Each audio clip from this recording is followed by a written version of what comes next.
The motel sat at the end of a road nobody took anymore. Route 14 had been the main artery into Halverson County until 1987, when the state finished the bypass 12 miles east, and after that the only people who came down the old road were locals who'd lived there their whole lives and the occasional tourist who'd taken a wrong turn off the interstate. The Pinewood Motel had 11 rooms in a single low building of weathered cedar siding, a gravel lot that hadn't been resurfaced since the Reagan administration, and a hand-painted sign out front that had faded so badly the word vacancy looked more like a ghost of itself than a word. Margery Holcomb had not been to the Pinewood Motel in 31 years. She had not, in fact, known it still belonged to her husband until the morning the lawyer slid the deed across his polished oak desk and asked her whether she had any questions about the asset. She was 67 years old. She had been married to Walter Holcomb for 44 years. She had buried him 3 weeks earlier in a graveside service his mistress of 9 years had not been told about. And she had spent the intervening time discovering, the way a woman in her position discovers things, exactly how much of her life had been a polite arrangement made between her husband and the parts of himself he kept hidden. The deed was a surprise. Most of the rest of it was not. Walter had left her the motel because he had to leave it to someone, and the motel was the one piece of property his attorney could not quietly transfer to Brenda Vickers before the will was read. The house in town had gone to Brenda. The fishing cabin on Lake Tully had gone to Brenda. The 401k, it turned out, had been borrowed against to the point that the remaining balance would not cover Walter's funeral. Margery's name had been removed from the joint checking account in 2019 during what Walter had told her was a routine paperwork cleanup. She had signed the form without reading it. She had trusted him. That was the part that kept circling back. She had trusted him for 44 years, and the cost of that trust was that she now owned, free and clear, a derelict motel on a dead road and a 2003 Buick LeSabre with a slow leak in the rear left tire. If this story is already pulling at something in you, hit the like button and subscribe to Left Behind, and drop a comment below telling me where in the world you're watching from. She had almost nothing left. No one knew what was waiting. Keep watching. Margery's 2 daughters had flown in for the funeral and flown out again within 72 hours. Helene was 41 and lived in Denver and had 2 children who needed her, and Pauline was 38 and lived in Phoenix and was in the middle of a renovation. Both of them had stood in their father's kitchen the morning after the burial and explained to their mother, with the patient cadence of people who had decided in advance to be reasonable, that she could not come stay with either of them on a long-term basis. The condo was not set up for it. The renovation made it impossible. They were not abandoning her. They were being practical. Helene had asked, in the tone of someone trying to be helpful, whether Mom had thought about one of those nice senior communities outside of Salem. Pauline had nodded along. Margery had listened to her 2 daughters explain that her 67 years of life were now her own logistical problem, and she had thought about the night she had sat up in a hospital chair when Helene had croup at 4, and she had thought about the bridge loan she and Walter had taken out in 1996 to cover Pauline's first semester at university. And she had thought about teaching both of them to drive in the parking lot behind the Methodist church. And she had understood, sitting at her own kitchen table with a cup of cold coffee in her hands, that none of it had been entered as evidence anywhere her daughters could see it. Helene had hugged her at the airport. Pauline had texted from her layover. Neither had called since. The lawyer's name was Desmond Ackby, and he was a thin, careful man in his early 50s who had agreed to handle the estate as a favor to a colleague, and who had been, Margery suspected, more honest with her than anyone in her life had been in a very long time. He had sat across from her in his small office above the hardware store on Main Street, and he had explained to her in clean numbered paragraphs exactly what she owned and exactly what she did not. The motel, the Buick, a safe deposit box at First Cascade Bank that Walter had maintained for 36 years, and that Margery had never, until that morning, known existed. $347 in her personal checking account. A wedding ring she could pawn for maybe $400 more if she was willing to part with it, which she was. Desmond had asked her, very gently, whether she had a place to go. Margery had thought about it for a long time, sitting in the leather chair across from his desk, with the October light coming in through the window behind him and falling across his hands. Then she had said, "I have a motel." She drove out to the Pinewood the next morning. The Buick made it to 46 miles without complaint, although the rear left tire was definitely losing air faster than it had been the day before, and she had to stop twice on the shoulder to walk the cramp out of her right hip. She had not driven this stretch of road since 1993. The last time she had been at the motel had been the summer Helene was 10 and Pauline was 7, and they had stayed 3 nights in room 4 while Walter handled some kind of paperwork in town. She remembered very little about that visit except that the bathroom faucet had dripped all night and that her father-in-law, Walter Sr., had been alive then and had sat with her on the porch outside the office in the evening and had told her, in a voice she had not understood at the time, that the motel was not really a business anymore. "It is a thing my son keeps because his father kept it," the old man had said. "There are things in this place, Margery, that nobody talks about." He had not elaborated. He had died of a stroke 14 months later, and Margery had not thought about that conversation in 3 decades, and she thought about it now, gripping the steering wheel of the Buick as the cedar trees thinned out and the long, low shape of the Pinewood appeared at the end of the road like something she had dreamed. The place was worse than she remembered. The roof of the office had a visible sag on the western end. 3 of the 11-room doors were boarded over with plywood that had gone gray. The pool, which had been drained sometime in the early 2000s and never refilled, was a concrete pit half full of leaves and what looked like a child's plastic tricycle. The sign was illegible. The neon office tube above the front door had been broken for so long the glass had turned yellow. The lot was empty except for a single rust-pocked Pontiac with 2 flat tires that had clearly not moved in years. Margery pulled the Buick into the lot and sat behind the wheel with the engine off and listened to the wind move through the pines. She sat there for a long time. She had a duffel bag in the trunk. She had $347 in her checking account. She had a key ring with 11 keys on it, 1 for the office and 1 for each of the rooms, that Desmond had handed her in a small manila envelope with the words Pinewood, Holcomb, written on it in his careful hand. She got out of the car. The office door was locked. The key turned, eventually. The hinges had not been oiled in what she suspected was a decade, and the door fought her, and she had to set her shoulder against it the way she had set her shoulder against the trunk of the Buick that morning when the latch had stuck.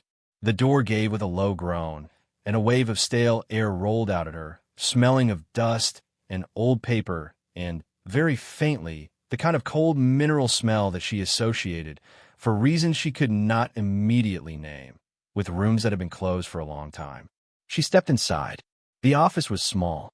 A counter ran across the back of the room, with a wooden pegboard mounted on the wall behind it, and on the pegboard, 11 small brass hooks held 9 room keys. 2 hooks were empty. The keys for room 4 and room 7 were not on the board. Margery noticed it before she had taken 3 steps into the room. The way a woman who had spent her adult life keeping track of small household things noticed when something was not where it should be. She set her duffel bag down on the counter and looked at the pegboard and counted again. 9 keys, 2 missing. The rooms were boarded shut. There were no guests. There had been no guests, she suspected, in a long time. So why were 2 keys gone? She walked behind counter. The drawer underneath the register was unlocked. Inside was a leather-bound guest ledger, the old kind nobody used anymore, the kind motels had used before computers. She pulled it out. The cover was cracked along the spine. The leather darkened at the corners where Walter Sr. and then Walter had handled it for 40 years. She opened it. The last entry was dated 3 months earlier, in Walter's tight, slanted handwriting. Room 7. 1 guest. Long-term arrangement. Paid quarterly. No disturbance. The guest's name had been written in and then crossed out so heavily the paper had torn. Below the crossed-out name, in the same hand, were 3 letters. E-R-H. Margery looked at the 3 letters for a long minute. She did not recognize them. Then she set the ledger down on the counter and walked back out into the lot and across the cracked concrete walkway that ran along the front of the rooms, past room 1 and room 2 and room 3, past room 4 with its plywood door, past room 5 and room 6, until she stood in front of room 7. The door was not boarded. The curtains were drawn. There was no car in front of it. There was no sound from inside. She raised her hand and knocked. Nobody answered. She knocked again, harder. The wind moved through the pines behind the building, and somewhere far off a crow called twice. And then the sound stopped, and Margery stood with her hand on the door of room 7 and felt for the first time since the morning she had buried her husband that something in her life had shifted in a way she did not yet understand. She did not have a key. The hook for room 7 was empty. She walked back to the office and checked the drawer under the register again. And she checked the small key cabinet mounted on the wall behind the door, and she checked the pockets of a windbreaker hanging on a hook by the rear exit that she suspected had been Walter's, and the key for room 7 was not in any of those places. She stood in the middle of the office in the dim afternoon light and tried to think. Walter had kept this place for 36 years, past the point where it made any business sense to keep it. He had filed the paperwork annually. He had paid the property tax. He had renewed the liability insurance every March, and Margery, going through the files Desmond had handed her in a banker's box, had found receipts going back to 1989. He had also, according to the ledger, maintained a long-term guest in room 7 on a quarterly payment arrangement with explicit instructions for non-disturbance, and the most recent payment had been received 3 months ago, in cash, the same week Walter had been diagnosed with the cancer that killed him. Whoever was in room 7 had been there for years.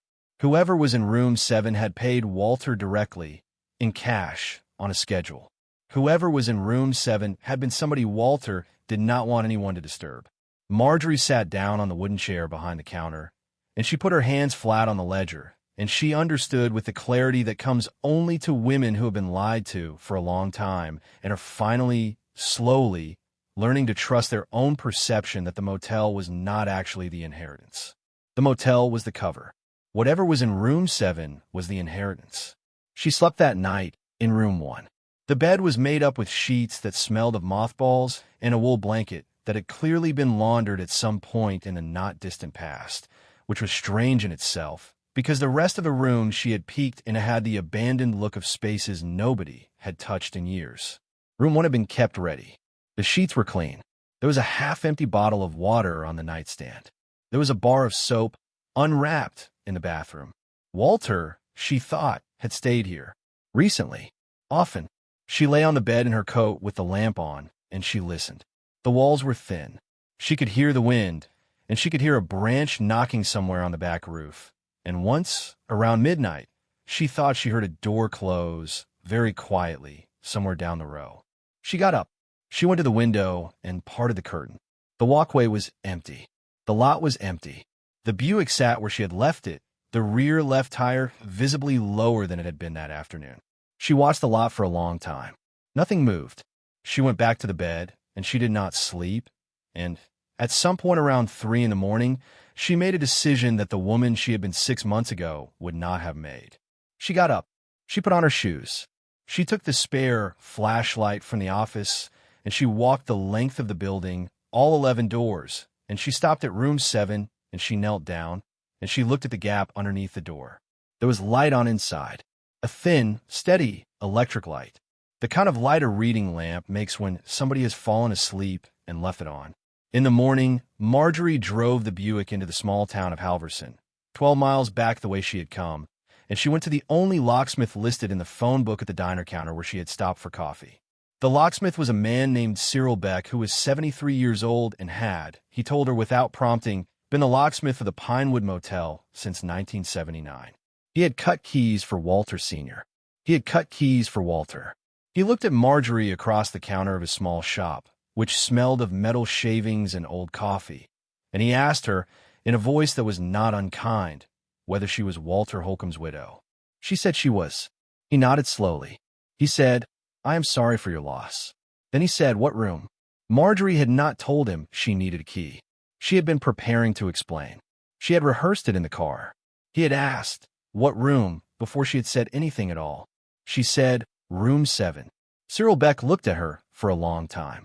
Then he reached under the counter and pulled out a small wooden box with a hinged lid, the kind of box a man keeps on a workbench for the things he does not want to lose, and he opened it, and he took out a single brass key on a small leather fob. He set the key on the counter between them. "I cut 3 of these in 1991, he said. Walter had me cut 3. He took 2 of them. He left 1 with me, and he said, "Cyril, if anything ever happens to me, and a woman comes asking about room 7, you give her this key, and you do not ask her any questions." He looked at Margery. His eyes were very tired. "I've been holding that key for 34 years, Mrs. Holcomb. I'm glad to be giving it back." Margery picked up the key. The leather fob was soft from age. Stamped into the brass at the top of the key, very small, were the initials E.R.H. The same initials that had been written in the ledger in Walter's hand under the crossed-out name of the long-term guest in room 7. She looked up at Cyril Beck. She asked him very quietly whether he knew who E.R.H. was. The locksmith looked down at his hands. He said, "Mrs. Holcomb, I do not know, and that is the truth. But I will tell you what your husband told me the day he gave me this key. He said, 'Cyril, there's a person in room 7 who has been left behind by everyone. I'm the only thing standing between that person and the rest of the world. If I am gone, my wife is the only one I trust to take over. Do not give that key to anyone but her.'" Margery stood at the counter for a moment longer. Then she thanked him, and she put the key in the inside pocket of her coat, and she walked out of the shop, and she drove back to the Pinewood in a kind of stunned silence. Because in 44 years of marriage, Walter had never, not once, said to her face that he trusted her with anything that mattered. She did not open the door right away. She sat in the Buick in the lot of the motel, with the engine off and the brass key in her hand, and she let herself feel for the first time since the funeral the full weight of what she did not know about the man she had been married to for 44 years. She had thought, during the worst weeks after his diagnosis, that she had finally understood him. He had been a man who had quietly built a second life with another woman and who had let the first life, the one with Margery and the daughters, continue out of inertia and a kind of weak guilt. That had been the story she had told herself, and it had hurt enough to feel true. But the locksmith's words did not fit that story. "There is a person in room 7 who has been left behind by everyone. I am the only thing standing between that person and the rest of the world." Walter had said that. Walter, who had let her sign away the joint account, who had moved his real life into Brenda Vickers' house in town, while telling Margery he was working late, who had canceled their 30th anniversary trip because of a business obligation that turned out, she found later, to have been a weekend at the lake cabin with another woman.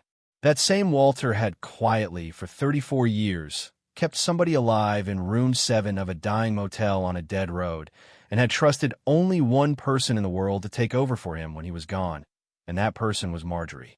She got out of the car. The wind was up. She walked the cracked concrete walkway past the boarded doors and the dead pool and the rusted Pontiac, and she stood in front of room 7, and she put the brass key in the lock, and she turned it. The lock gave easily. The door opened. The room was small. The curtains were drawn. The lamp on the nightstand was on, the same steady electric light she had seen under the door at 3 in the morning. The bed was made.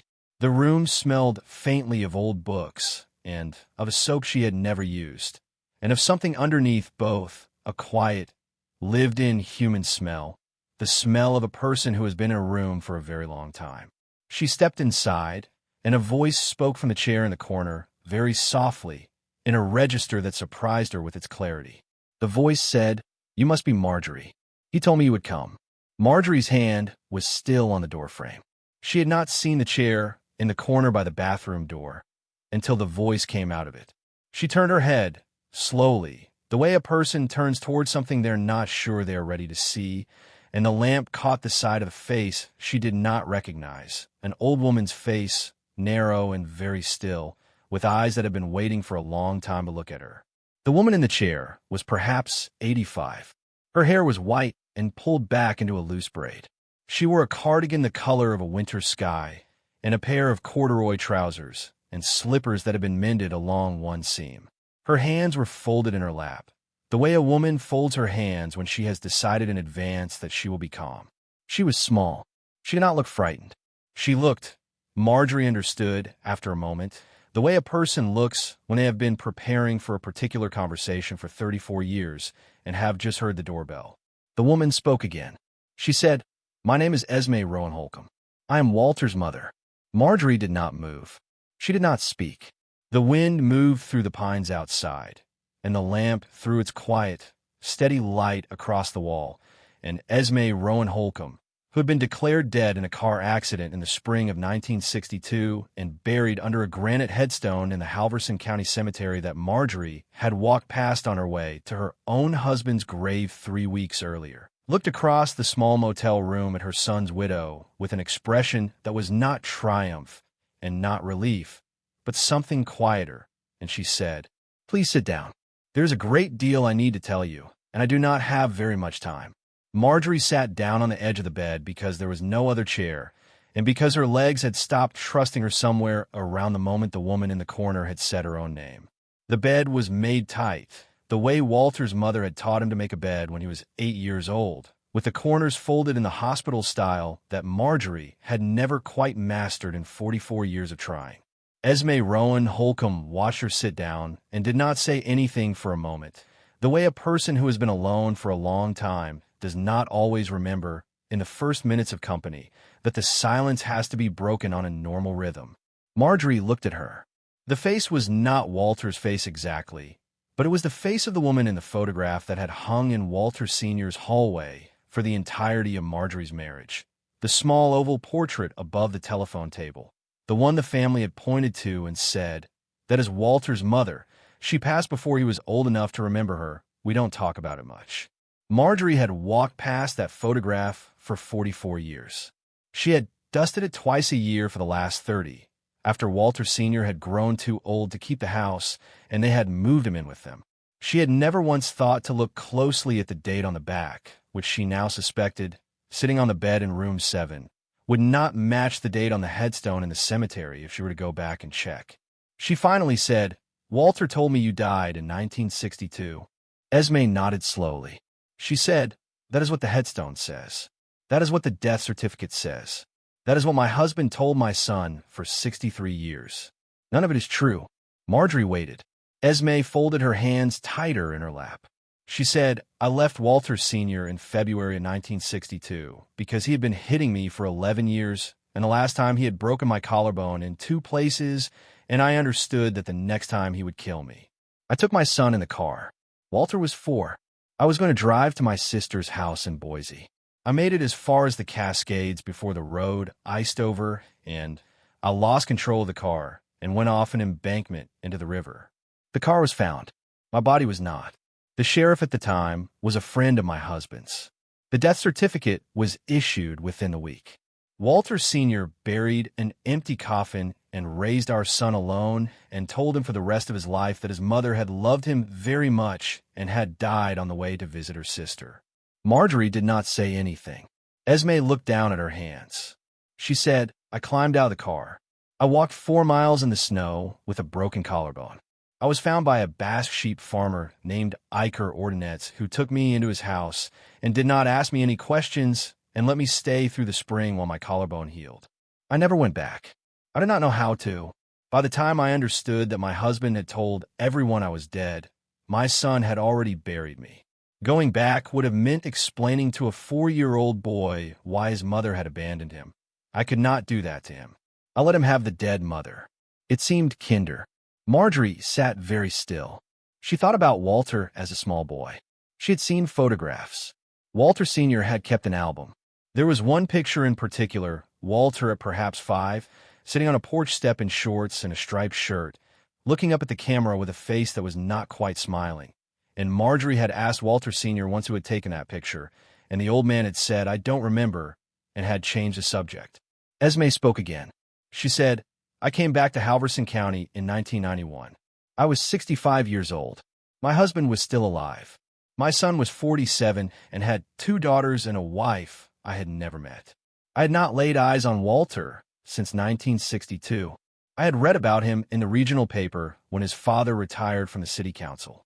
I had seen a wedding announcement in 1980. I had seen a birth announcement for Helene in 1984. I had a folder in a filing cabinet in the small house I rented in Boise full of clippings from a life I had no right to be a part of. I came back because my husband was dying. I came back because I wanted to see my son once before I died myself. I did not intend to speak to him. I intended to sit in a coffee shop in Halverson and watch him walk past on the street, and then go home and never come back. Margery said, "But you did speak to him." Esme nodded. She said he saw me. I had not thought about how much I would look like myself. He came into the coffee shop, and he stopped in the doorway, and he looked at me for a long time, and he said, in a voice I had not heard since he was 4 years old, "Mother." I did not know what to say. I had rehearsed many things on the drive down. None of them survived the look on his face. I told him the truth. I told him all of it in the booth at the back of the coffee shop on Main Street in Halverson on a Tuesday afternoon in March of 1991. I expected him to be angry. I expected him to walk out. I expected him to go to his father and demand an explanation. He did none of those things. He listened. He cried, very quietly, into his coffee cup, the way a man cries when he has been holding something for 30 years and does not yet know that he can put it down. Then he asked me where I was staying. I told him I was driving back to Boise that night. He said, "Please don't." He said, "Please come and stay at the motel, just for a few days, while I figure out what to do." Esme looked up at Margery. She said, "That was 34 years ago. I have been in this room ever since." Margery felt the room tilt very slightly, the way a room tilts when you stand up too fast, and she put her hand flat on the bedspread to steady herself. She thought about Walter in March of 1991. She thought about where she had been in March of 1991. Helene had been 7. Pauline had been 4. They had been living in the house on Linden Street that Walter's father had bought for them as a wedding gift. Walter had been working at the insurance office in Halverson, commuting 46 miles each way, leaving the house at 6 in the morning and getting home at 7 at night, sometimes later. She had not, at the time, questioned the hours. She had assumed he was working.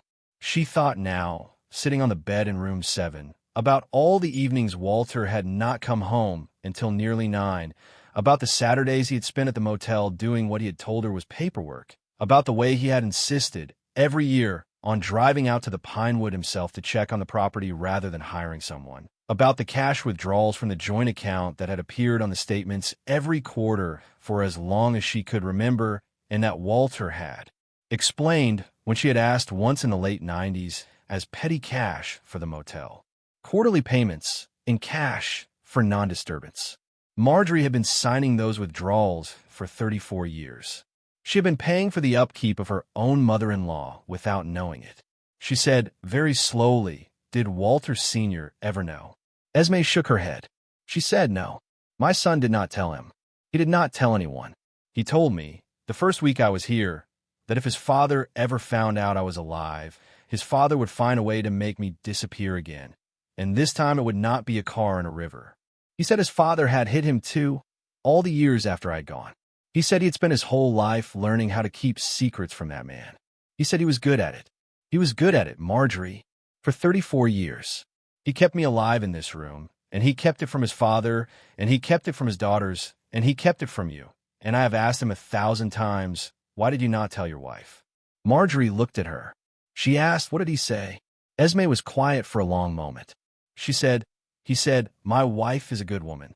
My wife trusts me. If I tell her, I will be asking her to carry this with me, and she did not choose this. He said, my mother, if something happens to me, I will leave instructions. She will find out then.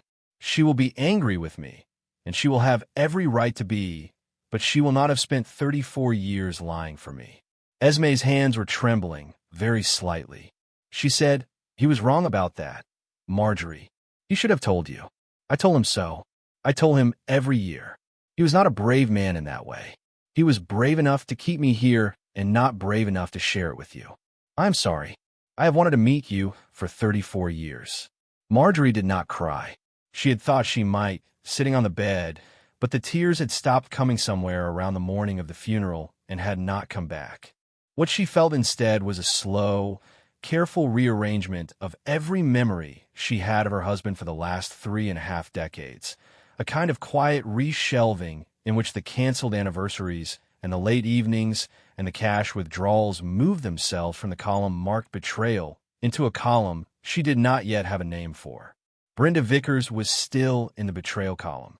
The lake house was still in the betrayal column. The joint account was still in the betrayal column.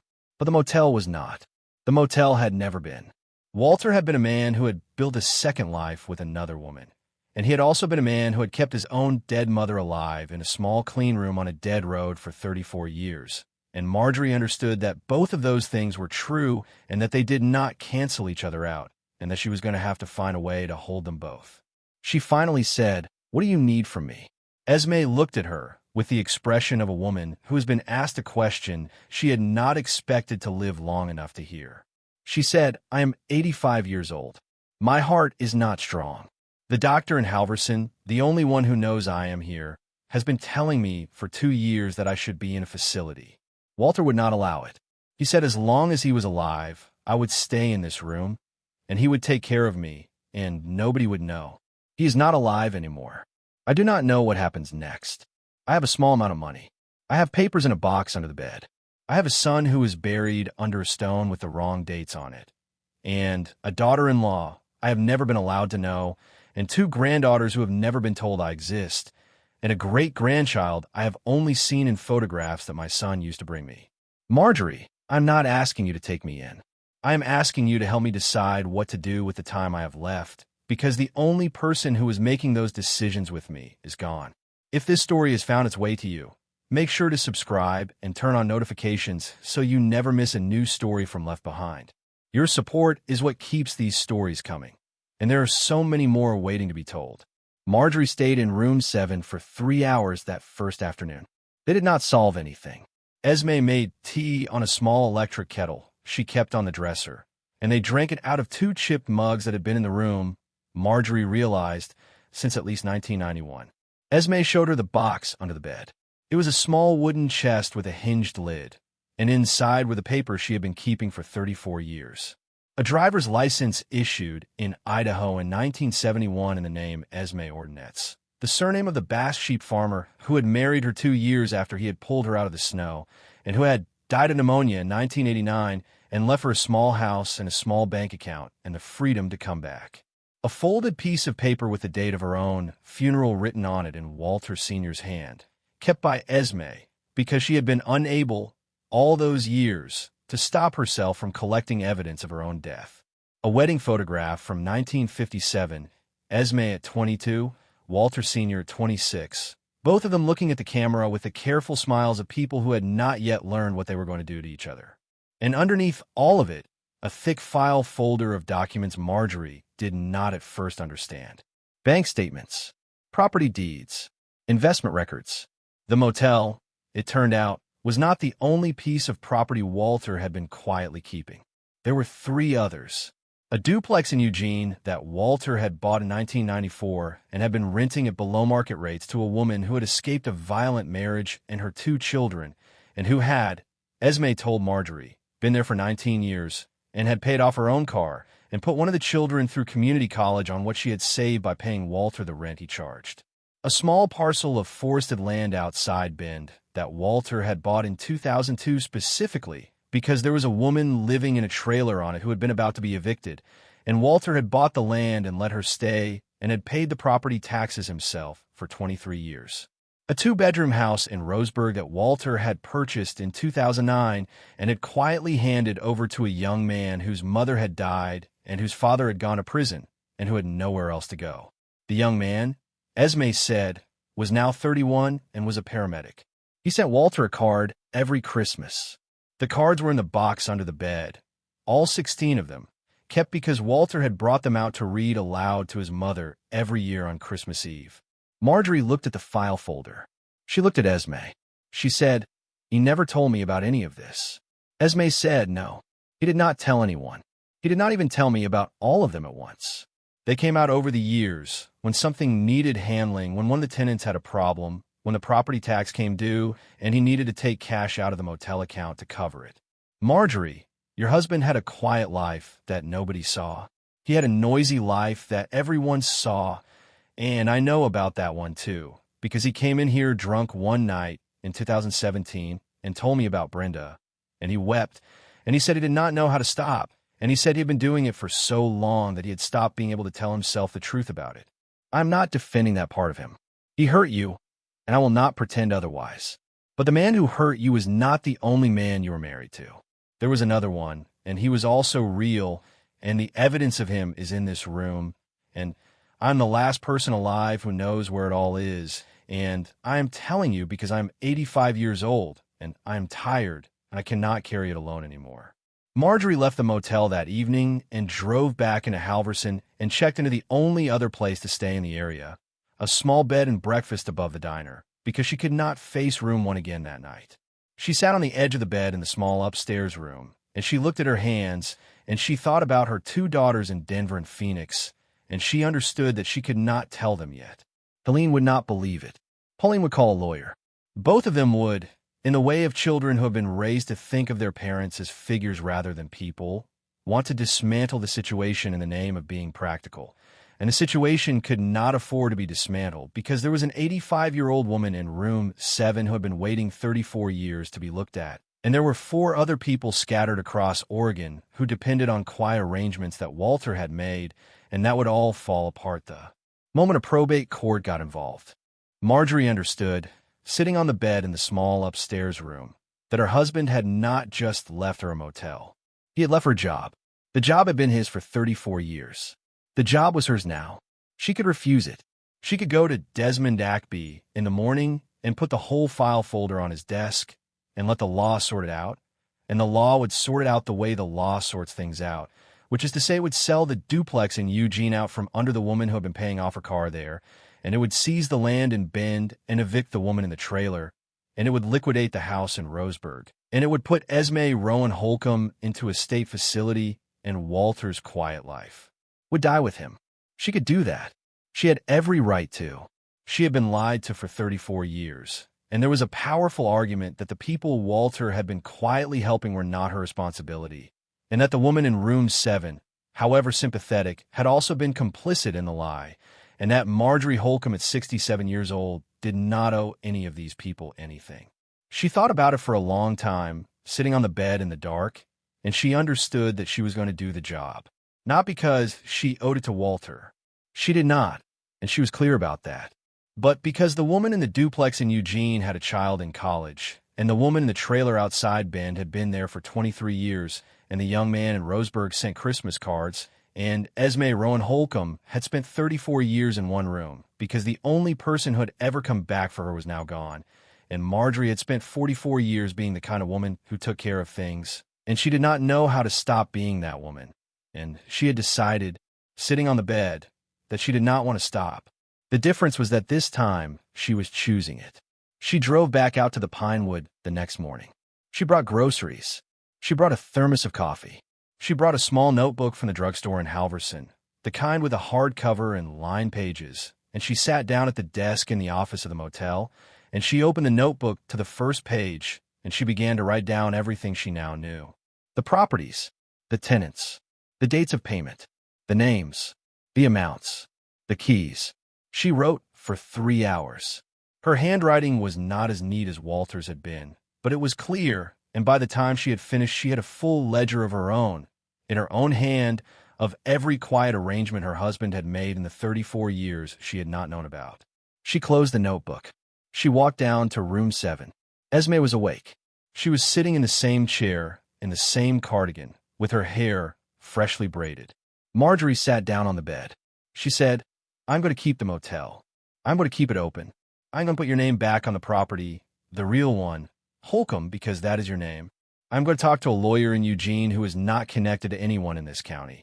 And I'm going to find out how to transfer the duplex and the land and the house in Roseburg into a structure that protects the people living in them.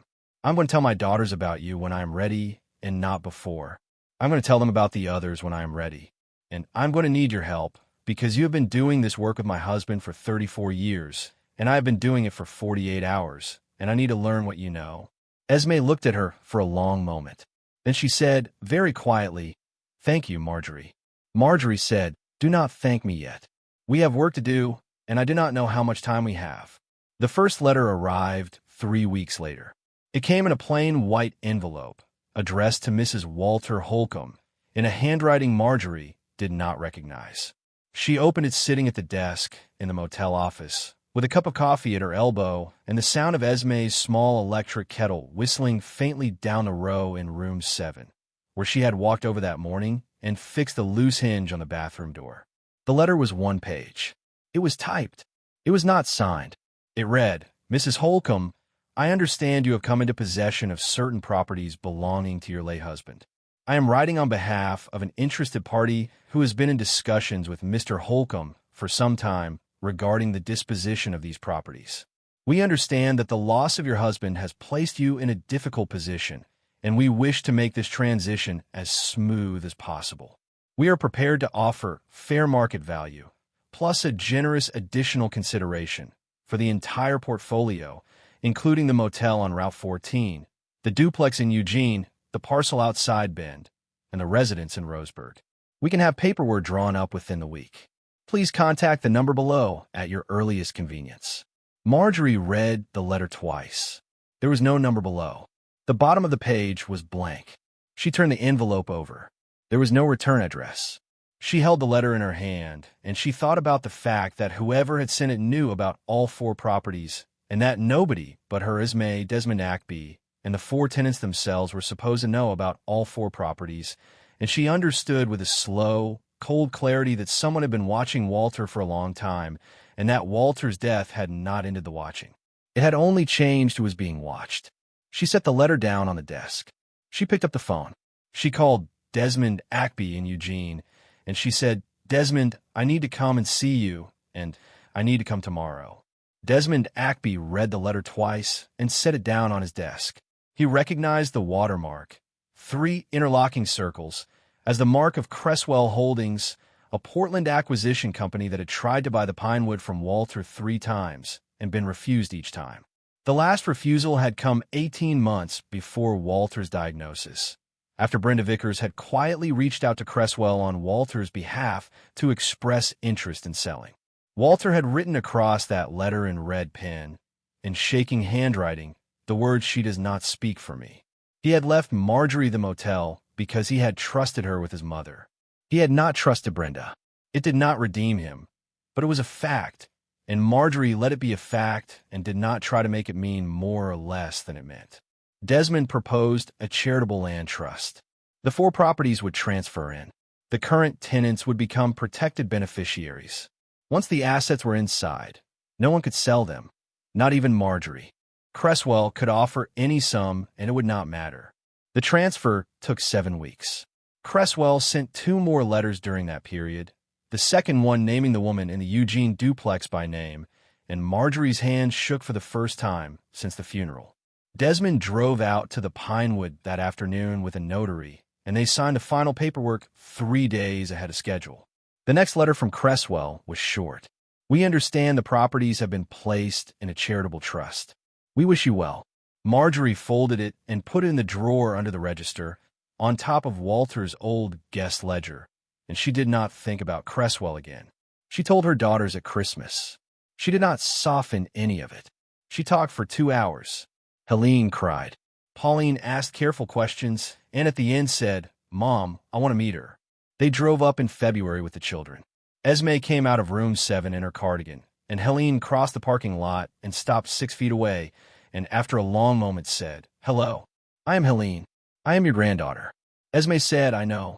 I have been keeping clippings about you since you were born." Juniper, the youngest, looked up and asked if Esme was their great-grandmother. Esme bent down carefully and said, "Yes. My name is Esme. I have not been allowed to use it for a very long time." Esme died in November of the 2nd year, in her chair by the window with a book of poetry on her lap and the lamp still on. She was buried in her own grave, 63 years late, under a stone that read, "She came home." Margery visited Walter's grave alone in December and said, "I do not forgive you for everything, but I forgive you for the motel. I am taking care of her now." The Esme Rowan house opened to women in transition, 1 room at a time. The first guest was Ramona, who had been sleeping in her car in a Walmart parking lot. By the end of the first year, 9 women had stayed. None had been turned away. None had been asked to pay. The brass key with the initials E.R.H. hung on a hook above the desk in the office, where Margery could see it every morning. She did not need it anymore. She kept it there anyway. Some keys are not for opening doors. Some keys are for remembering who opened the door for you, and for remembering every morning when you walk into your own life that you are the one who decided to walk through. Thank you for sitting with this story all the way to the end. The people who stay for the whole story are the ones who understand it. If it moved you, the videos on your screen right now are waiting to do the same. And if you haven't subscribed yet, come home. Left Behind has a story for you.